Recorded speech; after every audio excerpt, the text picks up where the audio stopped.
FCO, NTDO 212, complex. DPS, go. Inco, go. PUS, go. Surgeon, go. Booster, go. Copy that. We have a go from you guys. This is Talking Sound. Well, hello, everybody, and welcome once again to the Talking Sound Podcast, the only podcast on the internet where negative 10 is a number to be desired.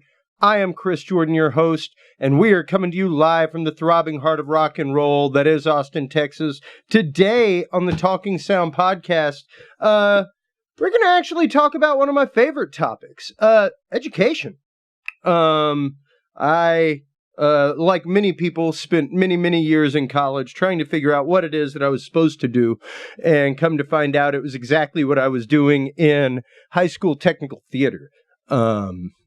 I came to find out after a few years that philosophy was great, theology was awesome. Come to find out it was right back to music and mixing audio and things like that, just like what I did in technical theater in high school. Now, granted, looking back at this kind of stuff and some of my reference library, that's what today's episode's really about. We've done episodes about music education, actually talking to students in school for production presently. But really what today's show is about is the importance of a reference library. You know, all too often today, we tend to reach for our digital devices. We tend to reach for our tablets, our iPads, our cell phones even. I mean, heck, 3/4 of a reason I got a smartphone. I had a BlackBerry for a long time. Blueberry. I had a BlackBerry for a long time, and I loved my BlackBerry. I was a BlackBerry fanatic, man. I mean, I absolutely loved it.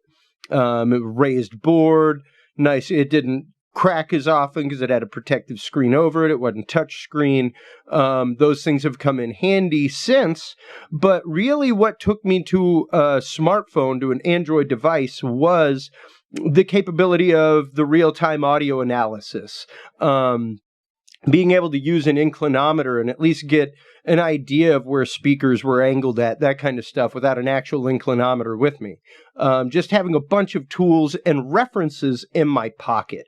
And we've gone over a couple of tools that the audio engineers can use that are smartphone-based, are Android app-based, as well as iPhone-based. But what we really want to get into today is the importance of an actual reference library.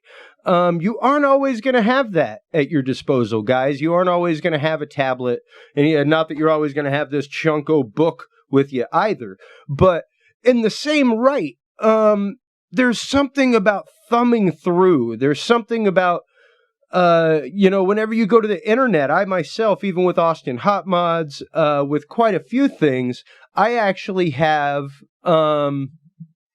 quite a few bookmarks. You know, if I'm looking to modify a certain thing on a circuit, if I'm looking for certain value calculators that are out there on the internet, I literally have them bookmarked. So even whenever it comes to audio engineering and, a lot of things like different EQ types, different EQ settings, that kind of stuff, even compendiums that I make, there's a reason why we have studio notebooks. The studio notebooks are there to help you remember, oh yeah, I did this crazy thing on an effect for a vocal and a recording 2 years ago. What the heck was that band? And all you have to do is go look it up. Once you know the band name, you can go back, look at the studio logs, look at when the album was made, see what effect you put on and what the settings were. The exact reason for having that is quick, easy reference to the work that you've done. Now, what about the work you're going to do? What about the work that you plan to do? How often do you actually sit down and take the time to sharpen your skills, learn new things, and even brush up on the old stuff? It's really the basics that keep you rolling in this industry. And that's just one of those things that, going through time, there's a lot of things that become rote memory. Over-undering a cable, for instance, after you've done it a few 100,000 times, You don't really have to think about doing it. Doesn't matter how long you've been since you've done it. It's not like riding a bike where it requires some sort of special dexterity. Maybe, you haven't been on a bike in a long time and those hip flexor muscles just ain't doing what they're supposed to do. Not the case. But the importance of a reference library. The reason to have a reference library is so that when you are looking for information, whenever you are looking for something that, though you may think is simple and it's just escaping you, even whenever it comes time to explain it to somebody that's not in the industry for years, that's a lot of what a reference library is for, because these books are written for people. I mean, there are some that are written for audio engineers specifically, and they get a little more mathy. They get a little bit crazier with some of the terminology, things like that. But there are some books that I have, especially in my reference library, one of them specifically that I'll show you, that is my hidden gem, my Bible, so to speak, aside from the actual Big B one, that I go through and I read at least a good twice a year, cover to cover, because it's such a short read, but at the same time contains such great information. And just brushing over that stuff, even if it is a good 2-3 pages of reading while I'm on the bus somewhere, from Austin to Katy, something like that, to go see my family, to be able to sit back and read that stuff and really brush over it, really find your roots, and drive those points home. So frequently the issues that we run up against, it's not the crazy things that fix them. It's literally the nuts and bolts. It is the bare bones of circuitry and technology that fixes them or makes a show go awry. It's rarely the complex thing. It's normally the very simplistic thing that makes everything fall apart like a linchpin. And whenever you're considering that, having a reference at your ready, even if it is a digital reference, which, like I said, we aren't going to focus on a whole lot today, even if it is a digital reference, to have that stuff at your ready is amazing. Like for me, in my tablet, I have manuals for every piece of gear that I regularly use, whether it's a Barco switcher, Mackie soundboard, whatever. I have the owner's manual inside of my tablet. That way, even without internet access, I can have that stuff at the ready to go, ready to answer a technical question if I need it. Now, the first one we're going to go through is by Hank Linderman. Hot Tips for the Recording Studio is the name of the book, just for all you kids at home. And it's an interesting one. It really does go through and give things in some basic concepts. It goes through reverb types, use of direct outputs for record off a soundboard, goes through your typical settings on what a soundboard would be. And this is one of those books that is really, really, this is one of them that is used in a lot of recording engineering schools. It really is. It's a simple book. It doesn't have a whole lot of complexity to it. It doesn't have, if you also notice, there is a distinct lack of flowcharts. Most of the time, whenever you're looking at instruction manuals, owner's manuals, reference library type materials, there tend to be a lot of flowcharts. See, there are a few graphs, things like that, for equalizers, what they do, what the sweep ranges are, and types of equalization. But as far as like plug A into B, you will get C, that's not what this book is about. This book basically goes through and gives you definitions of what a lot of stuff is, like punching in. Let's say at this point we've gotten into recording in the home studio. Punching in. Defined. Punching in is entering the record mode when the tape is moving. It's also common to call entering record from play on a MIDI sequencer punching in. The point of recording this way is to keep part of a performance you like and replace parts you don't like. If you get good at punching, you can create very solid, seamless performances. If you don't do a good job, the performances will sound punched. So, and literally, that's all that there is about what punching in is. And it gives a lot of definitions, but whenever you're talking about learning about audio, this is a great primer, really. It gets people used to a lot of the terminology that's used around a studio, a lot of the terminology that's used around mixing audio, in general. And, what's funny, people ask me all the time, how hard was it for you to learn video? I was like, it's a screen. Like, instead of moving a speaker, I'm moving pixels on a screen. Like, there's really no difference to me. I have an input, I have an output, I have points that connect. That's it. I mean, sure, you got to learn some resolutions for screens, stuff like that.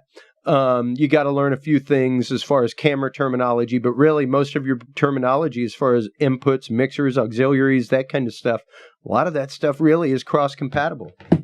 Next one we're going to take a look at here is modern recording techniques, which is another one that is regularly used in the recording industry schools. Whenever you go to anywhere like Austin Community College or, even Full Sail, stuff like that.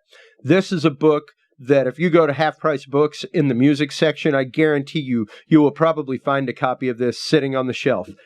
If not this. Literally. They are that ubiquitous. And this one, whenever you go through, as you can see, has a lot more detail. It goes into a lot more stuff, symmetry in a control room. It goes through control room design. It goes through how to build isolation rooms, how to make studios flow from one room to another, all kinds of things. It also goes into point-to-point connection of gear, what editing different types of audio for different situations, for DVD content, for, just everything A to B to Z in a studio, this goes through. And these things are updated regularly, y'all, just because, it exists in a piece of paper. Don't forget, one day, all those little gray bots out there will destroy the internet and the computers that we are working on, and it'll go back to vacuum tubes and paper. Tell you the plain truth, the day that a digital signal processor goes out, that's what we're all going to be depending on. Now, these books, they typically go for right up around $20 each. I want to say that the Recording Techniques, the 6th edition that I have, which is by David Miles Huber and Robert E. Runstein, is right up around 30. Let's see. And because of course it's a typical book in a school library for audio engineering, it doesn't really have a price tag on it. But if I'm not mistaken, it was right up around $30. I got that edition at Half Price Books, I want to say for $15, something like that. Another great one. Along those lines, really to do a lot more. This is how detailed it can get. This is one that I picked up. It's from the series of books that I love, MIDI for the Professional. And this is because personally, even though I do some electronic music electronically without beat machines, stuff like that, most of my stuff is still hard gear. And I'm literally getting to the point where I'm starting to program MIDI, that kind of stuff. And I need to learn. The easiest way for me to learn is through manuals like this, that I can sit down and open them up and actually see flow charts, see what things do, see what kind of stuff I'm looking for.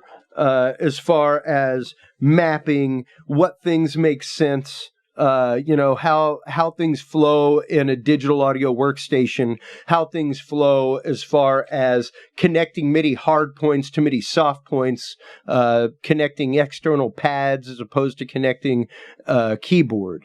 Are you controlling velocity? Are you controlling on-off? That kind of stuff comes into play whenever you're talking about MIDI.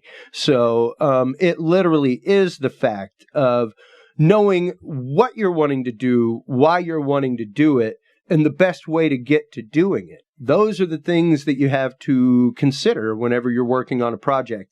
And that's a lot of what a reference library does. Whenever you start getting into reference libraries, building a good library of books, reference materials, that kind of stuff, it really does help you a lot to get organized, because you see it from somebody else's point of view that's obviously had to go through this before and has gone through the effort enough to write a book about it.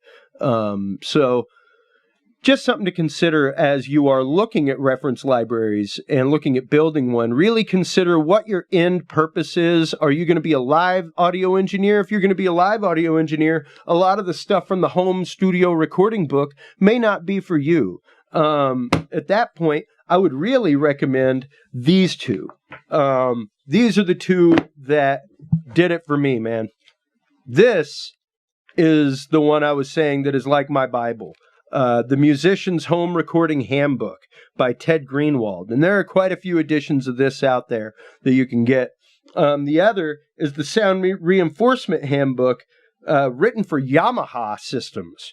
Believe it or not. That's how awesome this book is. This is written for Yamaha engineers and the people that go out and install sound systems. So this is the real deal McGillicuddy stuff here, guys. This is the same kind of stuff, but brought down into a really bare bones, logical point of view. I love reading this one because it really breaks things down simplistically, and we as engineers can really tend to overcomplicate a lot of things. Let's take a look at the Home Recording Handbook and see some of the things that it's talking about. See, like, this is so old school that it actually shows things in block diagram like guitar, tape deck, mixer input. Tape deck. That's what I love because I'm an analog freak. But this is literally the book that showed me how to bounce tracks, how to properly tie and solder cables, how to test cables even. You know, literally everything that you need to know about caring for gear, cleaning gear, hooking gear up in your home studio, whether or not, here's how to maintain a tape head, which we said we were going to do an episode on. I want to say episode 3. We're now into episode 40, some odd, something or another. Offhand, I can't remember what this episode will be, but literally, this book, like I said, it is the roots, man. It is what I live, what I breathe. I read this book, as you can tell, the corners are frayed, pages are dog-eared if you look at it, all over the place in here. And it is all of 165 pages, 169 before you start hitting index in the back. And let me tell you guys, if you're wanting to get into the world of home recording, if you're wanting to get into the world of understanding audio and what it is to mix, what it is to hook up gear, what kind of gear you are looking for just to get your job done, this is it. And there are updated versions. The MIDI for Professionals is from the exact same series of books by a different author. And they're built to take you from the ground to the semi-pro level, literally. Great stuff in these books. And the Yamaha Sound Reinforcement Handbook, like I said, that one starts getting intense. You can even see here where it starts getting into microphone transformers, using of ISO blocks, all that kind of stuff. It even gets into, like, here's your Ohm's Law chart, for learning the ohmage of your speakers, and, the fact that if you're lowering the ohmage, you need to raise the wattage, all that kind of stuff. It gets into everything and into the math of it and into how to do every bit of it. This book is available at your local Guitar Center, actually. It is $35. And I'm here to tell you, the education that comes out of this book, invaluable. People want to know where to learn all this stuff. This is it right here. There's plenty of stuff out there on the internet. There's plenty of blogs. There's a lot of conflicting information about things out there. I'm here to tell you, as someone who builds circuits, modifies circuits, there is all kinds of fun action out there. But it's quite literally the fact of do your homework. Find out what you're wanting to know. Find out what you're wanting to figure out. Of course, bookmark the pages that you like on the internet, but seek out books like this that educate you in your field specifically. Blog posts are great. They're going to give you a little bit. I write blog posts. I write articles that are tips and tricks sections, things like that. But they're made to be teasers, y'all. They're made to be teasers. They're a page and a half at most, and they're gonna glaze over something, and they aren't made for necessarily the person coming up in the field.